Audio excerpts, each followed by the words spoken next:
ತಿರುಕನಪ್ಪ ಮೂರ ಮುಂದೆ ಮುರುಕು ಧರ್ಮ ಶಾಲೆಯಲ್ಲಿ ವರಕುಮಾರ ಸತ್ತಾನಂತೆ ಕನಸಿನಾಗ ಅವರು ಅದಕ್ಕೂ ಅನೇಕ ಗಾನ ಕೊಟ್ಟಾಗ ಹಾಕಿತ್ತು ಅಂತ ತಿರುಗಿ ಕನ್ಸ್ಕೊಂಡಂತೆ. ಅದಕ್ಕೆ ತಿರುಕನ ಕನಸೇನ ನೆನಸಾಯಿತೆ ನನಗಂಡ್ರೆ ಇವತ್ತು ಮಂತ್ರಿನ ಬಸವದತ್ತವರು ಅಂತಕ್ಕಂಥ ಮಾತು ಬಹಳ ಹೆಮ್ಮೆ.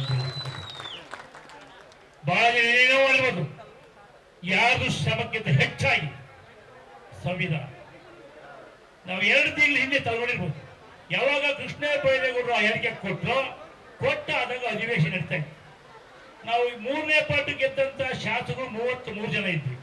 ನಾವೆಲ್ಲ ಅಧಿವೇಶನ ಮಾತಾಡ್ಕೊಂಡ್ವಿ, ಹೆಂಗೋ ಬದಲಾವಣೆ ಆಗುತ್ತಂತಪ್ಪ, ನಾವು 3 ಪಟ್ಟು ಗೆದ್ದಿರ್ತೀವಿ, ನಾವೆಲ್ಲರೂ ಸೇರಿ ಹೈಕಮಾಂಡ್ಗೆ ಸಚಿವರಿಗೆ ಖರ್ಗೆ ಸಾಹೇಬರಿಗೆ ವೇಣುಗೋಪಾಲ್ ಅವರಿಗೆ ಅನ್ನಕ್ಕೆ ಕಾರಣ ಯಾರ್ಯಾರು ಕೊಡಿ, ನೀವು ಬದಲಾವಣೆ ಮಾಡ್ರಿ, ಈ 33 ಜನ ಯಾರ್ಯಾರು 4 ಜನ ಕೊಡಿ ಅಂತ ನನಗೆ ಕೊಡಿ ಕೇಳಿಲ್ಲ, ಅವ್ರು ಆಯ್ತು ಪರಿಗಣಿಸ್ತೇವೆ ಅಂತ ಹೇಳಿದ್ರು. ಅದಾದ್ಮೇಲೆ ಪ್ರತಿ ವಿಧಾನಸಭೆ ನಡೀತಕ್ಕಂಥ ಸಂದರ್ಭದಲ್ಲಿ ಪ್ರತಿ 3 ವರ್ಷಗಳು ನಾನು, ಬಸವಂತಪ್ಪ, ದೇವೇಂದ್ರಪ್ಪ, ನಮ್ಮ ಶಿವಗಂಗ ಬಿಡುವಿದ್ದಾಗಲ್ಲ ಬಹಳ ಚಾಪಡಿಗೆ ಹೋಗ್ತೀವಿ ಮಾತಾಡ್ತಾ ಬಂದು ಮೊನ್ನೆ 2 ತಿಂಗಳಿಂದ ಮಾತ್ರ ನಾವು ಮತ್ತೆ ಬಸವಂತಪ್ಪ ನಾನಂತೂ ಜನ ಹೇಳ್ತಾ ಅಷ್ಟೇ, ಸೀನಿಯರ್ ಮೋಸ್ಟು ಕಾಂಗ್ರೆಸ್ನಾಗ ಸೀನಿಯರ್ ಜೂನಿಯರ್ ಅಂತಪ್ಪ, ಯಾರಿಗಾದ್ರೂ ಸಂವಿಧಾನ ಪ್ರಕಾರ ಸಿಗ್ಬೋದು, ನಿನಗೆ ಮಾತ್ರ ಒಂದು 10 ಸ್ಥಿತಿ ಸಿಗುತ್ತೋ ಅಂತ ಹೇಳಿ, ಹಿಂಗೆ 10 ಸ್ಥಿತಿ ಸಿಗುತ್ತೋ ಅಂತ ಹೇಳಿ ಹೆಂಗಣ ಅಂದ ಹೆಂಗೆ ಅಂತ ಹೇಳ್ತಾ ಕೇಳು.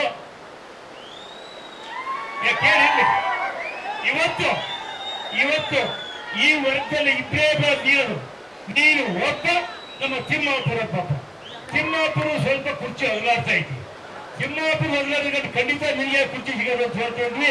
ಇವತ್ತು ಆ ದುಷ್ಟ ನಮ್ಮ ಅಣ್ಣನ ತಮ್ಮ ಪೂರೈಸಿದ್ರು. ಅದಕ್ಕೋಸ್ಕರ ಇವತ್ತು ನಾವು ಮಾತಾಡ್ಕೊಂಡಾಗ ಇವತ್ತು ನಮ್ಗೆ ಅದ್ಭುತ ಸರಿಯಿರ್ತಕ್ಕಂಥ ಮಾತನಾಡಿ ಸಂದರ್ಭದಲ್ಲಿ ಬಸವಣ್ಣಪ್ಪ ಗೆಲ್ಲಿಕ್ಕೆ ಏನು ಉನ್ನತ ಎತ್ತಿಲ್ಲ.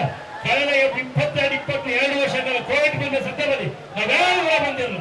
ಇಡೀ ರಾಷ್ಟ್ರದಲ್ಲಿ ಯಾರಾದ್ರೂ ವ್ಯಕ್ತಿ ಮಾಸ್ಕ್ ಇಲ್ಲಂಗೆ ಯಾವ ಕೆಲಸ ಮಾಡಿದ್ರೆ 100 ವರ್ಷ ಅಂದ್ಕೊಂಡ್ರೆ ಅದು ಬಸವಣ್ಣಪ್ಪ, ಅದು ಪರವಾಗಿ ಶಾಸಕರಿಗೆ ಅಧ್ಯಕ್ಷರಿಗೆ ಅವ್ರ ಒಳ್ಳೇದು ಮಾಡಲಿ ಅಂತ ಪ್ರಾರ್ಥನೆ ಮಾಡ್ಕೊಂಡು ಕಳೆದ ಬಸವಣ್ಣಪ್ಪಗೆ ಎಲ್ಲ ಅವರ ಹೇಳಿದ್ರಿ ಅಭಿಮತ ಅದು ಒಂದು ಬಸವಣ್ಣಪ್ಪ ನಮ್ಮ ಮರ್ಯಾದೆ ಹೇಳಿದ್ರು, ಬಸ್ಸಲ್ಲಿ ಸೀಟ್ ಕೊಟ್ಟು ಹಿಂದಿ ಬಸ್ ಹೋದ ನಮ್ಗೆ ಬಸವಣ್ಣಪ್ಪ ಅಂತ ನಿಜವಾಗೂ ಅಂತಾನೆ. ಅದ್ರ ಬಗ್ಗೆ 2 ಮಾತೇ ಇಲ್ಲ. ವಿಧಾನಸೌಧಗೆ ನಾವು ಮುಂದೆ ಹೋಗ್ತಾರೆ, ಸ್ಪೀಕರ್ ಬೈತಾರೆ, ಏನೇ ನೀನು ಅಷ್ಟು ನನ್ನನ್ನು ಹಚ್ಕೊಂಡಂತ ಬಸವಣ್ಣಪ್ಪ. ಅದು ಮರ್ಯಾದೆ ಹೇಳಂಗೆ ಬಸ್ನೇ ಸೀಟ್ ಕೊಟ್ಟಂಗೆ ಈ ಸೀಟ್ ಬೇರೆ ಕೊಡಬಾರಂತಕ್ಕಂಥ ವಿನಂತಿ ಮಾಡಿದ್ದು ಭಗವಂತ ಒಳ್ಳೆ ಮಾಡೋಂಥ ಆಶೀರ್ವಾದ.